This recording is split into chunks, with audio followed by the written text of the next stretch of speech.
We're going to move you on to another poll question. We're going to skip over a couple of these slides. The last word, we got an email from... And that little quote. And this poll question is going to ask people, what do we mean by, what word best describes student engagement when it comes up? And whilst we are doing this, we're going to invite Bena Kallick and also Kim Thomas up onto the stage, and then we'll introduce you.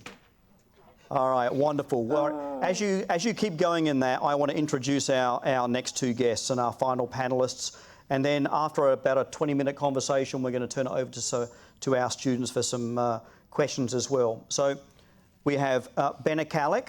Bena is the co-director of the Institute for Habits of Mind, an international institute dedicated to transforming schools into places where thinking and habits of mind are taught, practiced and valued. She's also the program director for EduPlanet 21 and the author of a number of ASCD books, and has a new book coming out this year from ASCD with Alison Zamudo.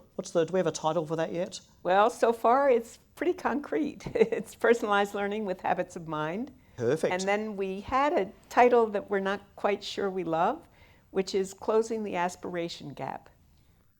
You like it? I kind of do. Is it copyrighted? Yeah. Is it copyrighted? No, I kind of do. So we're playing with it because that's what the book is basically about. Okay, wonderful.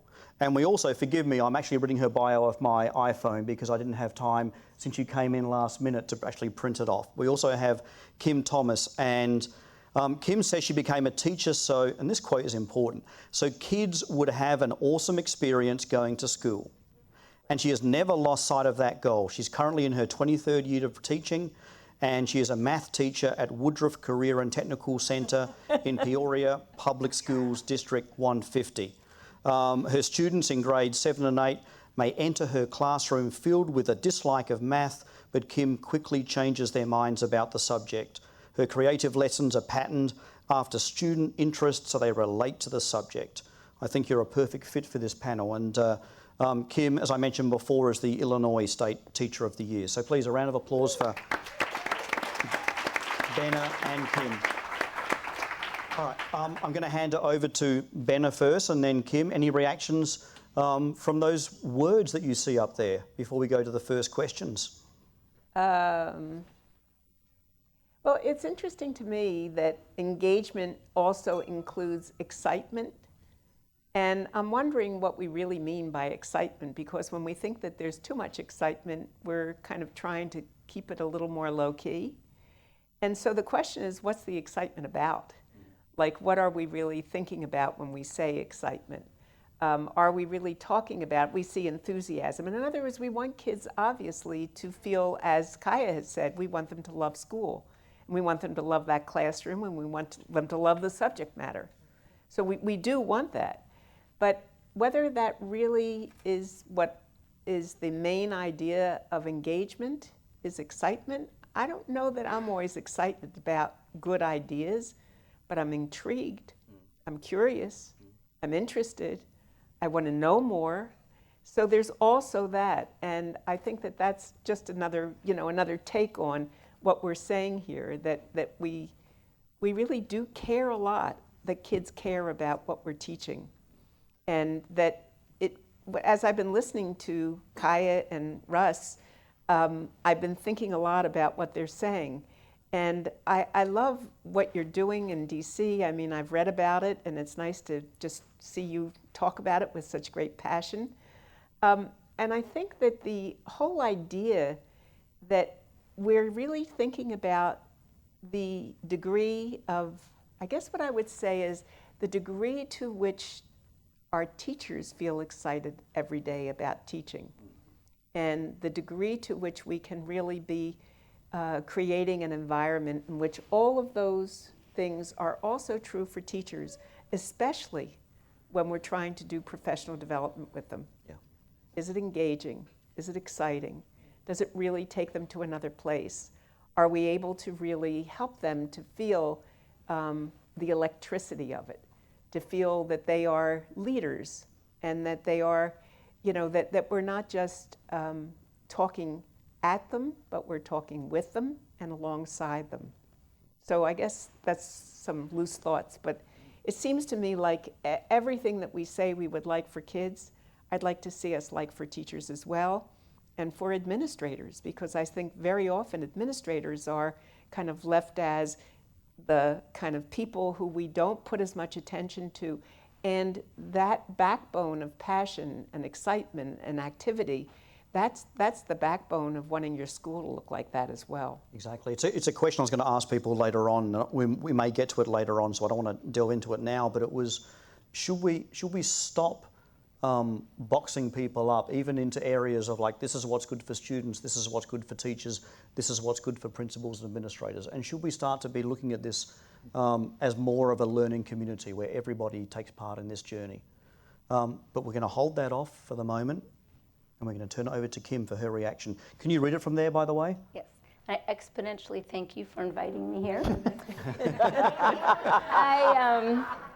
When people ask me what I teach, I say I teach students Mathlicious, because if you say math, they run away really fast. So above my door, it says Mathlicious area and perimeter 2. And kids come to me with negative parabolas on their face.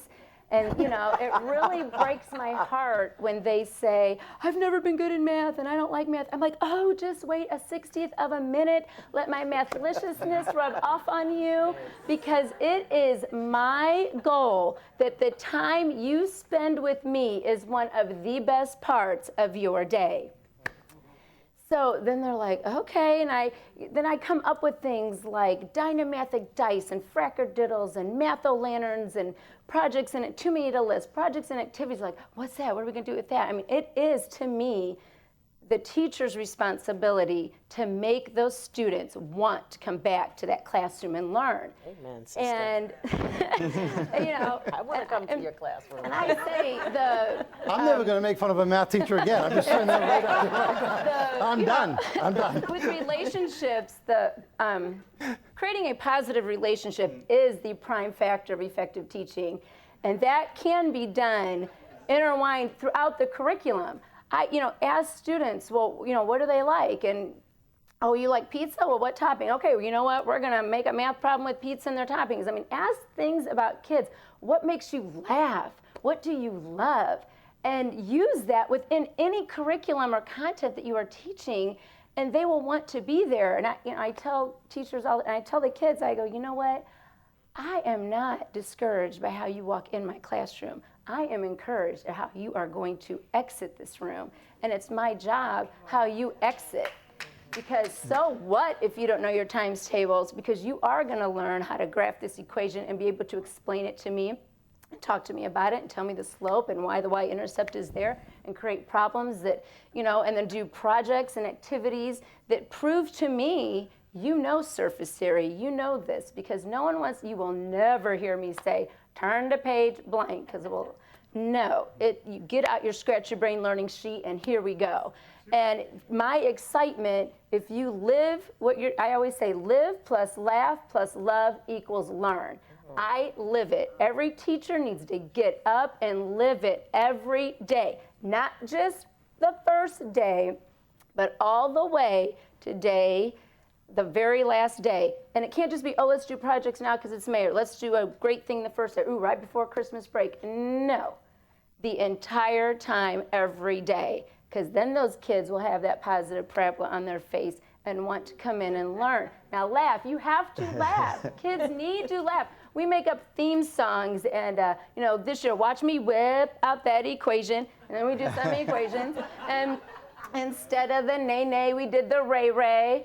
And, instead of stanky leg, we do the hypotenuse leg. And they are just like coming up with other things to do and just love being in there. But it is, so then it goes to, so we're laughing, we make math jokes, and love. They know I'm their math mom. I love them and will do anything for them.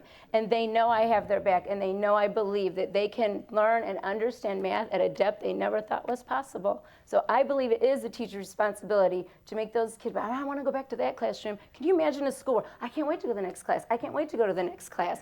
That would be my perfect school, that every child will be so excited to go to the next classroom. So, wow. Kim. So, Kim, you are a three-dimensional model of Yes, that. because you of know, that. teachers are the length, width, and height to education. Wow. I got to tell you, I have a hard time sitting, but I'm. yeah, I love you. You scare the shit out of me, but I love you. No, I shouldn't have said that either, probably. Right. No. We're past 8 o'clock. You can say what you want. Because you know, you're talking about the thing about the passion that obviously you have, which it's contagious. I mean, passion is contagious. And I think when I look at measures of engagement, you can have surveys up the ding dong. But the issue is when kids lose track of time and space, when they don't realize, like, wow, where'd that last hour go? And that's the measurement I have when I talk to kids all the time. And teachers like, not about you bored, but did this go back? Yep. Go by quicker than you thought? Because when you lose track of time and space, you're engaged. You're not engaged with things that you're just like, is it almost over? What time I got to get out of here? What's next? But you have kids, I know, you've got kids in there that lose track of time and space because they're so in the moment. And I think that's critical, not just for that class, but all those classes. And anyway, I love it. You know, another interesting thing, I'm thinking about what you said, and another interesting thing is that in South Fayette, Pennsylvania, they're using the habits of mind there, and they're using it in all of their lab programs and everything, in which they're really having kids do maker spaces and all the kinds of very engaging things. So one of the things that they decided they would do is they did a survey to find out the effectiveness of the habits of mind, because the contention is that really when you're doing that kind of problem solving, you really do need to develop those habits of mind. So they gave a survey to the kids. Now this is what's interesting. Art Costa and I have 16 habits. And they only used 15 habits. And what they asked was, which of these do you think you're going to really need to use for your project-based learning? And then afterwards they said, which of these did you find you actually needed to use? And one of the things that was so intriguing to me was that in the beginning, before, managing impulsivity was not really high. Kids didn't think they were going to need it much at all.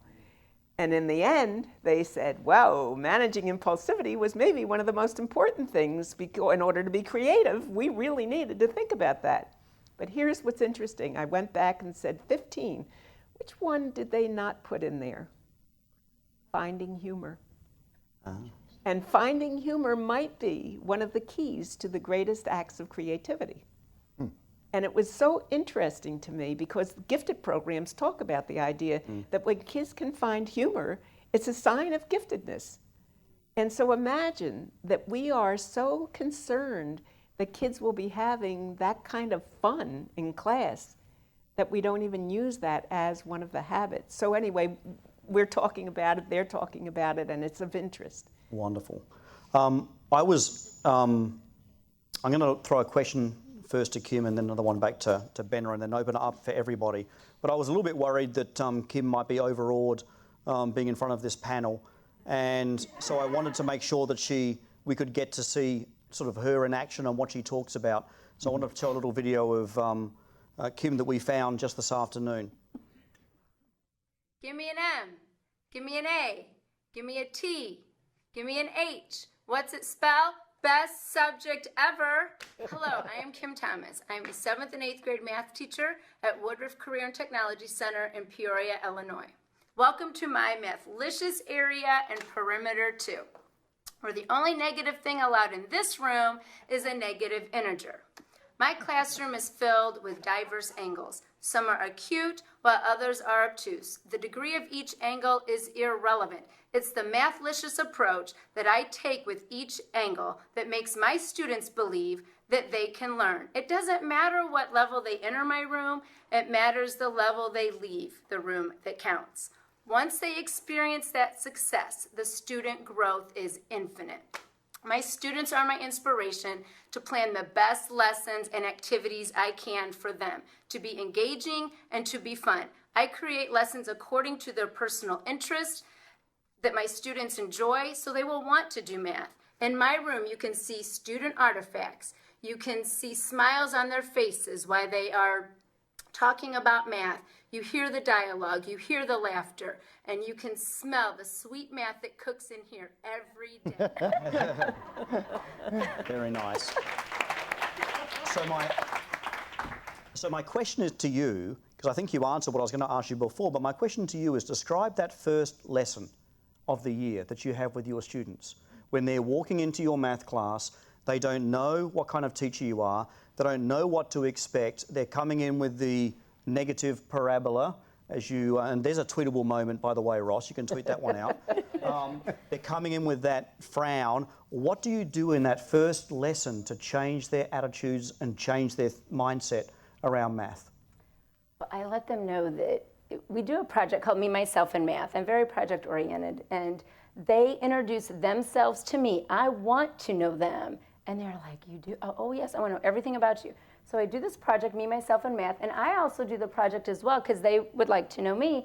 They do a project where they introduce themselves mathematically, where they tell me about their age, their shoe size, where they live, their birthday, and they're using all these different concepts in math, and they decorate it, and they get to use different polygons to cut out and cover it. And then we're also doing another project called Numeria, where they cut out the letters of their names in block letters, and then they take each letter and break it up into polygons that they know, and they find the area of it. And then I take their name and I spell the word math in my windows in my school. So as they walk up to the school, they get to see their name and they see math, and it's just getting to, like I said, personalize the instruction to them.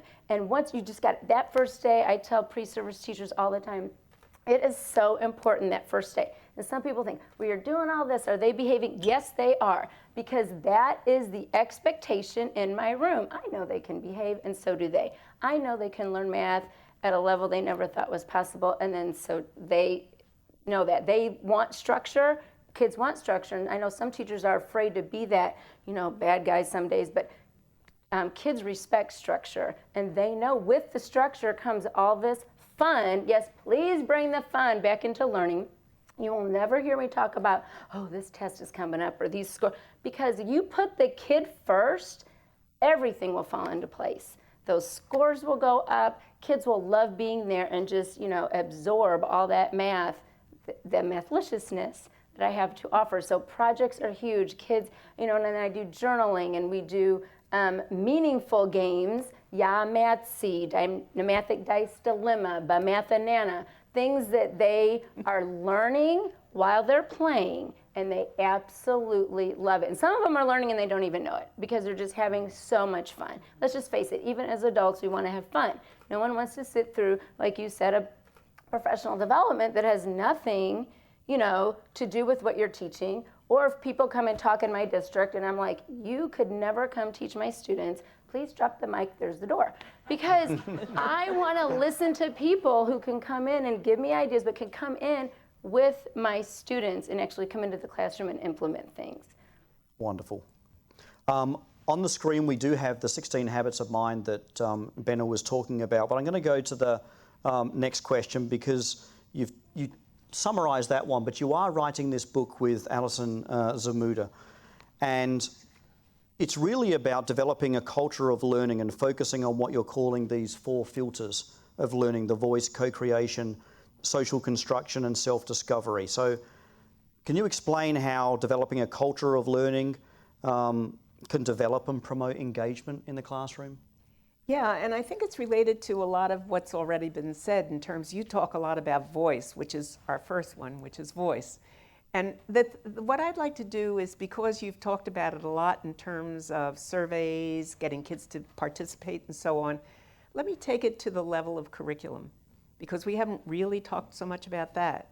And engaging, because you really are engaging kids with curriculum.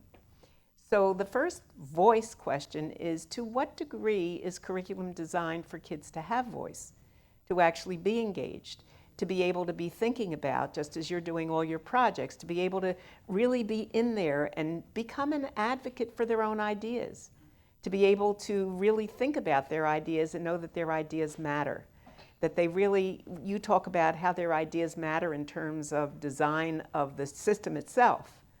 And I guess what I'm thinking also, and what we talk about in this book, is it matters what they do in the classroom where they have voice in what takes place. An example I have in a very interesting school in Houston, Texas, where there were so many teachers who did not really relate well with the students. So we decided that we would have TAs, teachers' assistants. So we had teaching assistants in every classroom, and the teaching assistants were students. And what the teachers were able to do was they would have a briefing of their lesson plans. They would have a briefing of their tests.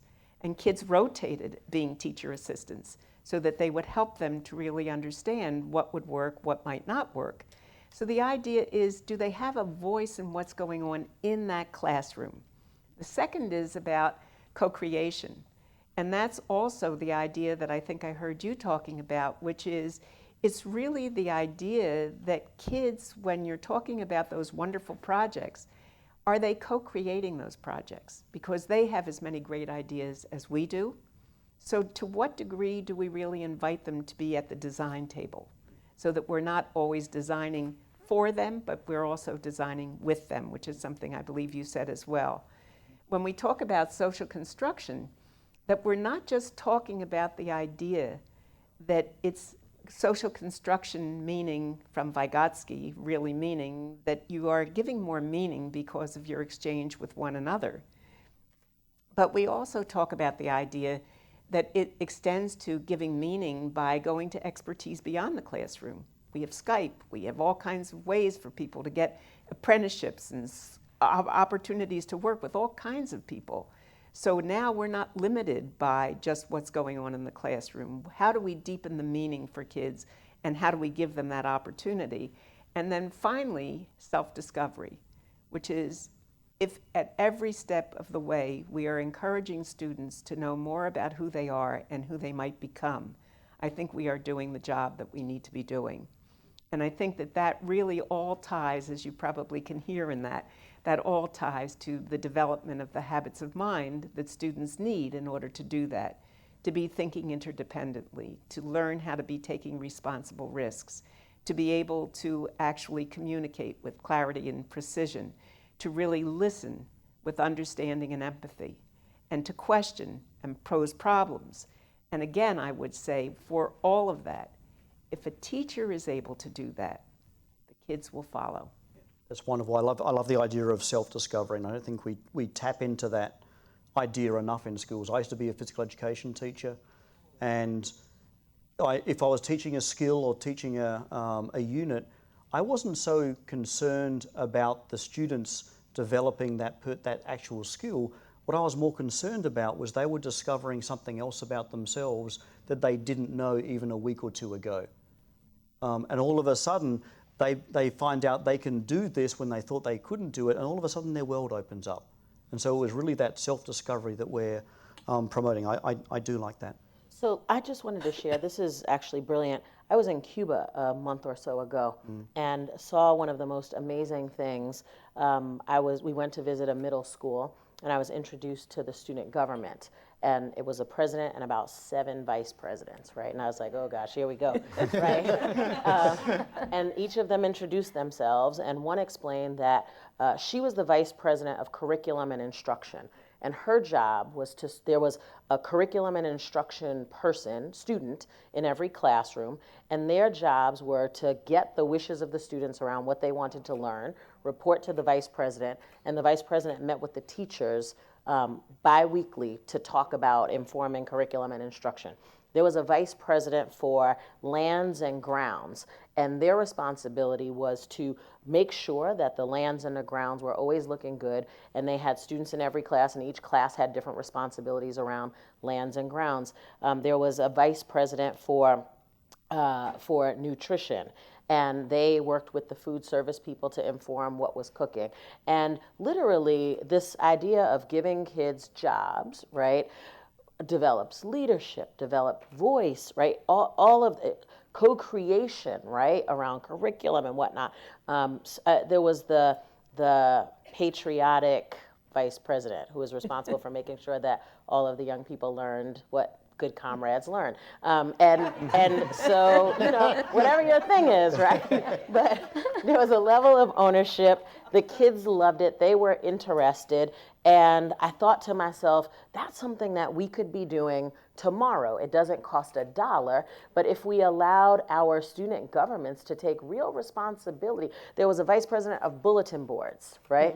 And she was responsible for making sure that the bulletin boards, this is what she said to me, were not about what teachers wanted to see on the walls, but were about what students wanted to see on the walls. And I think it demonstrated a completely different mindset about students than I think we have. And I think we've got to start believing in our students, allowing them to have voice and opportunities for co-creation. And I think then we'll get to the kinds of schools that those brilliant students at the beginning video said they want to see.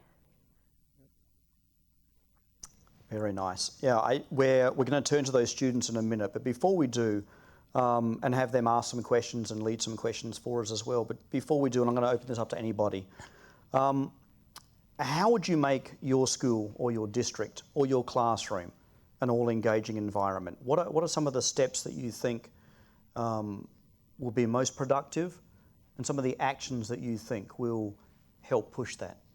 And this is for anybody on the panel. I think anywhere, teachers who kind of have a fear of doing a project or a hands-on activity or getting kids engaged because they're not prepared to that way, if you just kind of let them even, go into a classroom that does, or have better, be with a mentor of someone who actually does these things to show that, yes, it does work. Because my entire career, I've either had 6 times 5 kids in the room, or a room of all the kids who have been expelled from our county. It can work. It can work. And, and I also tell teachers, we need to let our differences bring us together and celebrate similarities. Getting to know those kids is key, and even helping them do that. I tell teachers, don't ever ask a kid what's wrong. You ask a kid, what can I do to make you happy? That makes such huge difference, because some kids don't really know what they want, like you said. They're like, what? I don't know. But if you say, what can I do to make you happy? Oh, and they'll tell you something. Right there, you mean, you want me to be happy? Well, of course I do, because we all know when happiness is imminent, learning is infinite. So starting with that, getting the kids, or helping teachers understand that, will go a long way. But like I said, just maybe having every, a certain day a week where we're all working on a project, but have someone co-teaching, everybody together kind of doing it. Once teachers see that, oh my gosh, kids are enjoying this, they're loving this, I have less discipline problems because I love being in the room, we'll take it a long way. Yeah, I think it's about the notion of what Kim's talking about. It's sharing that responsibility. And I think we need to shift the responsibility, quite frankly, of not, this isn't a teacher thing that's going to create the engaging classroom, but together we're going to create an engaging classroom, because again, it moves away from this accountability issue to, I'm trusting you and I'm giving you the responsibility to take some responsibility for this class, because it's your classroom. There's more of you than me. What can we do together to make a difference? And you talked about the aspirations gap. The other gap that's out there, obviously, is the expectation gap. It's profound, actually, that I see the expectations. These kids believe, when you saw some of the data points that you put up there earlier, students believe they can be successful, yet there's about a 30% difference that teachers think the kids are going to be successful. And I remind teachers around this engaging classroom piece is about future orientation. Gear these things toward the future. Spend less time worrying about where these kids are coming from and more time thinking about where they're going. And I see that in inner city schools. We're doing a lot of work now in LAUSD. And the mind shift there that is really happening, it's transforming what we're doing there, is this notion of, yeah, we got to recognize where these kids are coming from, but let's not be hindered by that. Let's recognize it, but let's spend more time on where they're going and less time about where they're from. And that will create that engaging classroom of knowing that I believe in you and I expect you to do something and you need to do the same. I think we have to lift up examples of what we want to see, right? And so one of the things that we decided to do at DC Public Schools was to highlight the very best lessons, like what are the lessons that are the most unforgettable lessons that you've ever had, right? Kids should have at least one of those in each unit, right? And so let's bring together our very best teachers who do those lessons. Let us codify the lesson and disseminate them to all of our teachers and require that they teach that very same engaging lesson. Every single teacher doesn't have to figure out every single lesson plan. And so we brought our best teachers together and we paid them over the summer to develop these interactive, interdisciplinary cornerstone lessons. And we require that everybody teaches a cornerstone lesson.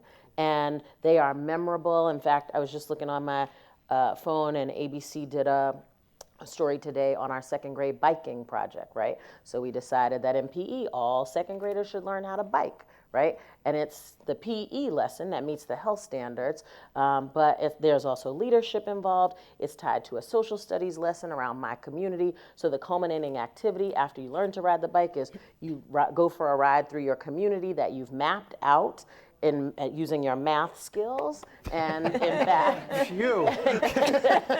was a close you one. ride through the community, and students love it. Families are now coming out and biking with their students. It speaks to the importance of the whole child, but teachers, I mean, the teacher who designed this cornerstone is a 30-something year veteran in DC Public Schools, and she said to me, "This is the most important work I've done. I had to bring my A game. I had to present to my fellow teachers. I had to make sure that consistently across town, whether you were east of the river or west of the park, you were delivering this in a way that shows high expectations." And we said, okay, look, we'll design one cornerstone per unit so that we're not asking teachers to do too much. Teachers are like, why do I only get one? I need 3 or 4.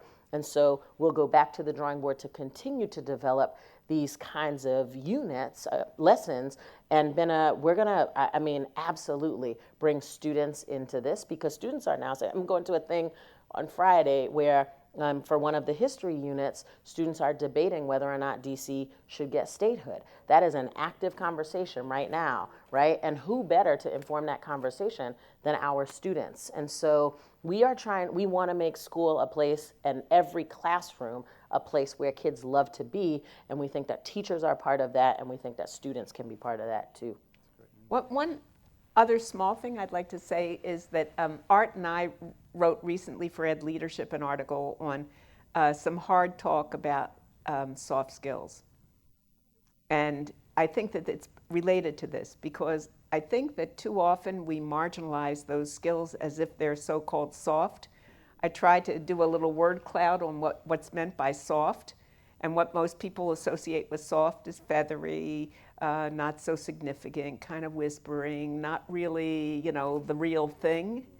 And as long as we keep marginalizing those things, we're not going to really get to the level that we're talking about. And we can't really measure those skills in the same way that we're being asked to measure the math-alicious or our more standard type tests. We really have to be willing to look at qualitative measures. But you know what, I do think we can measure those things.